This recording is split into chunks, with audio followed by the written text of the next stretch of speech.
भारत की धरती पर एक ऐसा मंदिर है जहां हर बार लोगों ने हमला करने की कोशिश की, आतंकियों ने परेशान करने की कोशिश की, लेकिन इस भूमि पर एक बार फिर से वही जो है विशाल सवेरा हुआ। आज हम बात करने जा रहे हैं उस स्थान की जहां सिर्फ भारत का एक मंदिर नहीं बल्कि भारत की आत्मा है। वो है हमारे देश का सोमनाथ मंदिर।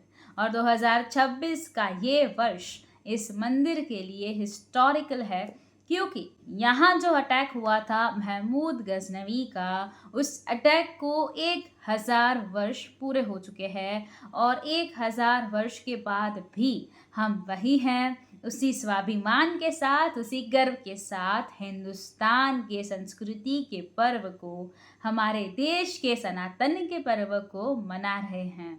तो क्या है सोमनाथ मंदिर की कहानी, इस वीडियो में जानते हैं। नमस्कार, मैं हूँ प्रिया शाह और आप सभी का बहुत बहुत स्वागत करती हूँ मेरे इस वर्सटाइल यूट्यूब चैनल पर। 1000 वर्ष पहले यानी 1026 में महमूद गजनवी ने एक हमला किया जो सोमनाथ मंदिर पर था।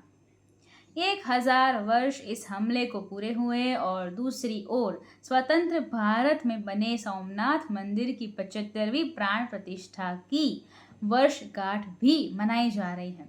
इसीलिए सोमनाथ में सोमनाथ स्वाभिमान पर्व जो है मनाया जा रहा है। बात करेंगे सोमनाथ मंदिर के साथ क्या हुआ, कैसे हुआ और कैसे ये मंदिर हर बार फिर से खड़ा हुआ। करीब 1400 वर्ष पहले सोमनाथ मंदिर दुनिया की सबसे भव्य मंदिरों में से एक था। ये समुद्र से घिरी एक किलेनुमा संरचना के भीतर था। इसकी ऊंचाई लगभग 13 मंजिलों के बराबर थी। इसकी छत पिरामिड जैसी थी और इसके गुंबद सोने से बने थे जो दूर से सूरज की तरह चमकते थे। 6वीं-7वीं सदी के शिलालेख है, वो बताते हैं कि उस समय गुजरात पर मैत्रिक वंश का शासन था और इसी दौरान इसका एक बड़ा पुनर्निर्माण कार्य हुआ। ये मंदिर सिर्फ एक धार्मिक स्थल नहीं बल्कि व्यापार, दान और इंटरनेशनल पैसेंजर्स का सेंटर भी था। 725वीं ईस्वी में इस मंदिर पर पहला आक्रमण हुआ। सिंध के सूबेदार अल जुनैद ने सोमनाथ पर हमला किया। मकसद धर्म नहीं बल्कि अरब सत्ता का विस्तार था। इस हमले में मंदिर को बहुत ज़्यादा नुकसान नहीं हुआ, लेकिन ये एक संकेत था कि ये स्थान दुनिया की नज़र में आ चुका है। सबसे बड़ा और सबसे विनाशकारी हमला 1026 ईस्वी में हुआ। 18 अक्टूबर 1025 को महमूद गजनवी अफगानिस्तान के गजनी से 30,000 घुड़सवारों की विशाल सेना लेकर भारत की ओर चला। जनवरी 1026 तक वो गुजरात की सीमा में पहुंच गया। 3 दिन तक भयंकर युद्ध चला। मंदिर की रक्षा के लिए हजारों तीर्थयात्री, ब्राह्मण और योद्धा खड़े थे, लेकिन अंत में गजनवी की सेना मंदिर के अंदर घुस गई। शिवलिंग को तोड़ा गया, मूर्तियां खंडित की गई और मंदिर को लूट लिया गया। इतिहासकारों के अनुसार लगभग 6 टन सोना, चांदी, रत्न और कीमती आभूषण गजनी ले गया। उस दिन सोमनाथ मंदिर को ध्वस्त करने का एक प्रयास हुआ, लेकिन ये अंत नहीं था। कुछ ही वर्षों बाद राजा भीमदेव प्रथम ने मंदिर का पुनः निर्माण कराया। 1169 ईस्वी में चालुक्य सोलंकी वंश के राजा कुमारपाल ने इसे फिर से सजाया और रत्नों से भर दिया। 1299 में फिर से एक अटैक हुआ। अलाउद्दीन खिलजी की सेना ने फिर से तोड़ा, लेकिन 1308 में महिपाल प्रथम ने दोबारा बनवाया।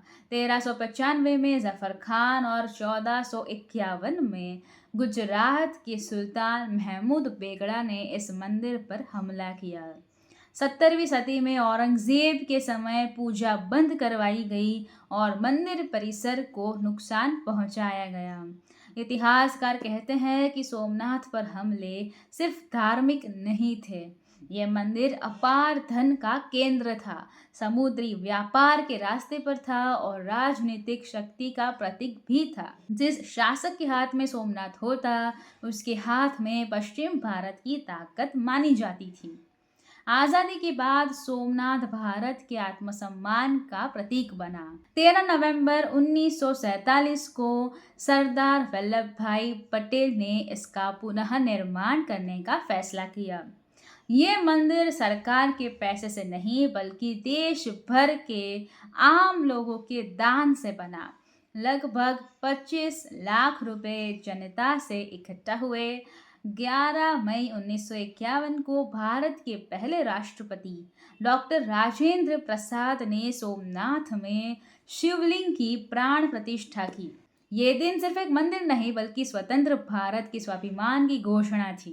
आज का सोमनाथ मंदिर 155 फीट ऊंचा बलुआ पत्थर से बना है। इसमें लोहे का यूज नहीं हुआ है। इसके शिखर पर 10 टन का स्वर्ण कलश और 1666 छोटे सोने के कलश लगे हैं।